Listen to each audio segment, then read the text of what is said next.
Kate Chopin was a forgotten American voice until her literary reputation was resuscitated by critics in the 1950s.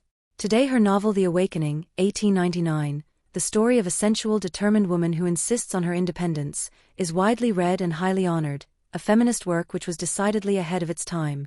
Born Catherine O'Flaherty into an upper-middle-class family in St. Louis, she married Oscar Chopin when she was 20 and moved to her husband's home in Louisiana.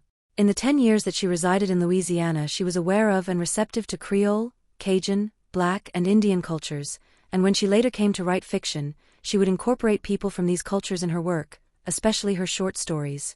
When her husband died as a young man, Kate Chopin returned to St. Louis with her 6 children. Financially secure, she began writing fiction as best she could while rearing her children. She is a good example of an American realist, someone trying to represent life the way it actually is lived, and she acknowledged her debt to the contemporary French naturalists Émile Zola and Guy de Maupassant.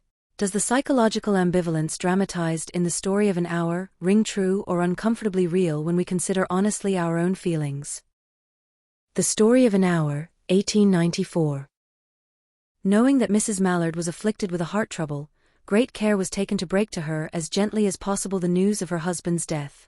It was her sister Josephine who told her, in broken sentences, veiled hints that revealed in half-concealing. Her husband's friend Richards was there too near her. It was he who had been in the newspaper office when intelligence of the railroad disaster was received, with Brentley Mallard's name leading the list of killed. He had only taken the time to assure himself of its truth by a second telegram, and had hastened to forestall any less careful, less tender friend in bearing the sad message. She did not hear the story as many women have heard the same, with a paralyzed inability to accept its significance. She wept at once, with sudden wild abandonment, in her sister's arms. When the storm of grief had spent itself, she went away to her room alone. She would have no one follow her. There stood, facing the open window, a comfortable, roomy armchair. Into this she sank, pressed down by a physical exhaustion that haunted her body and seemed to reach into her soul. She could see in the open square before her house the tops of trees that were all aquiver with the new spring life. The delicious breath of rain was in the air. In the street below, a peddler was crying his wares. The notes of a distant song which someone was singing reached her faintly, and countless sparrows were twittering in the eaves. There were patches of blue sky showing here and there through the clouds that had met and piled one above the other in the west facing her window. She sat with her head thrown back upon the cushion of the chair, quite motionless, except when a sob came up into her throat and shook her, as a child who has cried itself to sleep continues to sob in its dreams. She was young, with a fair, calm face, whose lines bespoke repression and even a certain strength. But now there was a dull stare in her eyes, whose gaze was fixed away off yonder on one of those patches of blue sky. It was not a glance of reflection, but rather indicated a suspension of intelligent thought. There was something coming to her and she was waiting for it, fearfully. What was it? She did not know, it was too subtle and elusive to name. But she felt it, creeping out of the sky, reaching toward her through the sounds, the scents, the color that filled the air. Now her bosom rose and fell tumultuously. She was beginning to recognize this thing that was approaching to possess her, and she was striving to beat it back with her will as powerless as her 2 white slender hands would have been. When she abandoned herself, a little whispered word escaped her slightly parted lips. She said it over and over under her breath, free, free, free. The vacant stare and the look of terror that had followed it went from her eyes. They stayed keen and bright. Her pulses beat fast, and the coursing blood warmed and relaxed every inch of her body. She did not stop to ask if it were or were not a monstrous joy that held her. A clear and exalted perception enabled her to dismiss the suggestion as trivial. She knew that she would weep again when she saw the kind, tender hands folded in death, the face that had never looked save with love upon her, fixed and gray and dead. But she saw beyond that bitter moment a long procession of years to come that would belong to her absolutely. And she opened and spread her arms out to them in welcome. There would be no one to live for during those coming years. She would live for herself. There would be no powerful will bending hers in that blind persistence with which men and women believe they have a right to impose a private will upon a fellow creature. A kind intention or a cruel intention made the act seem no less a crime as she looked upon it in that brief moment of illumination. And yet she had loved him sometimes. Often she had not. What did it matter? What could love, the unsolved mystery, count for in face of this possession of self-assertion which she suddenly recognized as the strongest impulse of her being? Free. Body and soul free, she kept whispering. Josephine was kneeling before the closed door with her lips to the keyhole, imploring for admission. "Louise, open the door. I beg, open the door, you will make yourself ill." "What are you doing, Louise? For heaven's sake, open the door. Go away. I am not making myself ill." No, she was drinking in a very elixir of life through that open window. Her fancy was running riot along those days ahead of her. Spring days and summer days, and all sorts of days that would be her own. She breathed a quick prayer that life might be long. It was only yesterday she had thought with a shudder that life might be long. She arose at length and opened the door to her sister's importunities. There was a feverish triumph in her eyes, and she carried herself unwittingly like a goddess of victory. She clasped her sister's waist, and together they descended the stairs. Richard stood waiting for them at the bottom. Someone was opening the front door with a latchkey. It was Louise Mallard who entered, a little travel-stained, composedly carrying his gripsack and umbrella. He had been far from the scene of accident, and did not even know there had been one. He stood amazed at Josephine's piercing cry, at Richard's quick motion to screen him from the view of his wife. But Richard's was too late. When the doctors came, they said she had died of heart disease, of joy that kills.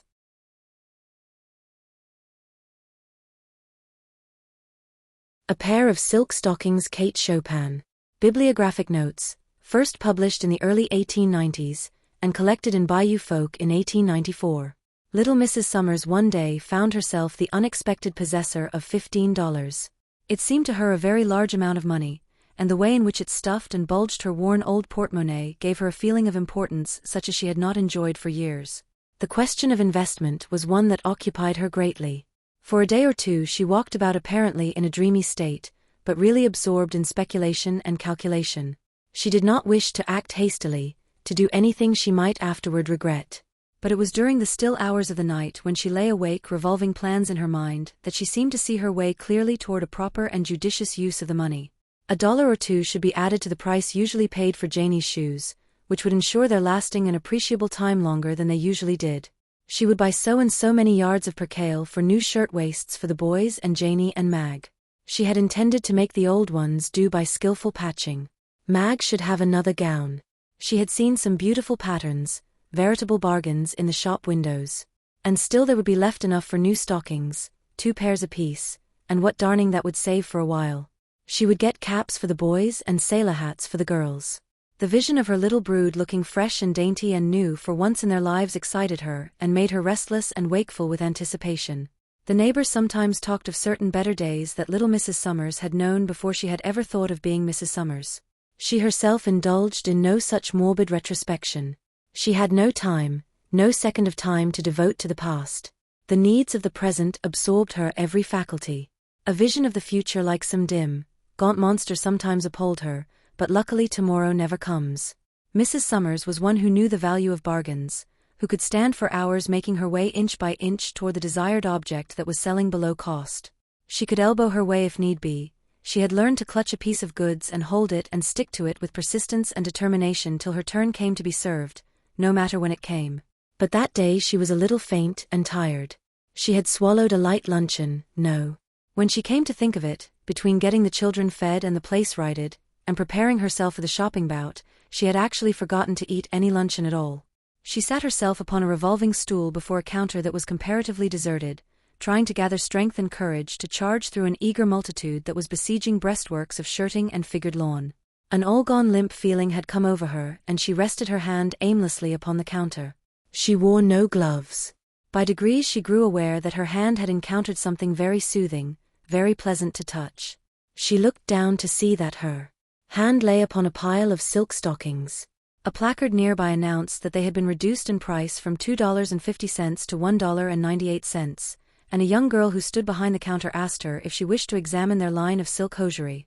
She smiled, just as if she had been asked to inspect a tiara of diamonds with the ultimate view of purchasing it. But she went on feeling the soft, sheeny, luxurious things, with both hands now, holding them up to see them glisten, and to feel them glide serpent-like through her fingers. 2 hectic blotches came suddenly into her pale cheeks. She looked up at the girl. "Do you think there are any 8.5 among these?" There were any number of 8.5. In fact, there were more of that size than any other. Here was a light blue pair, there were some lavender, some all black and various shades of tan and gray. Mrs. Summers selected a black pair and looked at them very long and closely. She pretended to be examining their texture, which the clerk assured her was excellent. $1.98, she mused aloud. Well, I'll take this pair. She handed the girl a $5 bill and waited for her change and for her parcel. What a very small parcel it was. It seemed lost in the depths of her shabby old shopping bag. Mrs. Summers after that did not move in the direction of the bargain counter. She took the elevator, which carried her to an upper floor into the region of the ladies' waiting rooms. Here, in a retired corner, she exchanged her cotton stockings for the new silk ones which she had just bought. She was not going through any acute mental process or reasoning with herself, nor was she striving to explain to her satisfaction the motive of her action. She was not thinking at all. She seemed for the time to be taking a rest from that laborious and fatiguing function, and to have abandoned herself to some mechanical impulse that directed her actions and freed her of responsibility. How good was the touch of the raw silk to her flesh! She felt like lying back in the cushioned chair and reveling for a while in the luxury of it. She did for a little while. Then she replaced her shoes, rolled the cotton stockings together and thrust them into her bag. After doing this she crossed straight over to the shoe department and took her seat to be fitted. She was fastidious. The clerk could not make her out, he could not reconcile her shoes with her stockings, and she was not too easily pleased. She held back her skirts and turned her feet one way and her head another way as she glanced down at the polished, pointed-tipped boots. Her foot and ankle looked very pretty. She could not realize that they belonged to her and were a part of herself. She wanted an excellent and stylish fit, she told the young fellow who served her, and she did not mind the difference of $1 or $2 more in the price so long as she got what she desired. It was a long time since Mrs. Summers had been fitted with gloves. On rare occasions when she had bought a pair they were always bargains, so cheap that it would have been preposterous and unreasonable to have expected them to be fitted to the hand. Now she rested her elbow on the cushion of the glove counter, and a pretty pleasant young creature, delicate and deft of touch, drew a long-wrist kid over Mrs. Summers's hand. She smoothed it down over the wrist and buttoned it neatly, and both lost themselves for a second or two in admiring contemplation of the little symmetrical gloved hand. But there were other places where money might be spent. There were books and magazines piled up in the window of a stall a few paces down the street. Mrs. Summers bought 2 high-priced magazines such as she had been accustomed to read in the days when she had been accustomed to other pleasant things. She carried them without wrapping. As well as she could she lifted her skirts at the crossings. Her stockings and boots and well-fitting gloves had worked marvels in her bearing, had given her a feeling of assurance, a sense of belonging to the well-dressed multitude. She was very hungry. Another time she would have stilled the cravings for food until reaching her own home, where she would have brewed herself a cup of tea and taken a snack of anything that was available. But the impulse that was guiding her would not suffer her to entertain any such thought. There was a restaurant at the corner. She had never entered its doors. From the outside she had sometimes caught glimpses of spotless damask and shining crystal, and soft-stepping waiters serving people of fashion. When she entered her appearance created no surprise, no consternation, as she had half feared it might. She seated herself at a small table alone, and an attentive waiter at once approached to take her order. She did not want a profusion, she craved a nice and tasty bite, a half-dozen blue points, a plump chop with cress, a something sweet, a cream frappé for instance, a glass of Rhine wine, and after all a small cup of black coffee. While waiting to be served, she removed her gloves very leisurely and laid them beside her. Then she picked up a magazine and glanced through it, cutting the pages with a blunt edge of her knife. It was all very agreeable. The damask was even more spotless than it had seemed through the window, and the crystal more sparkling. There were quiet ladies and gentlemen, who did not notice her, lunching at the small tables like her own.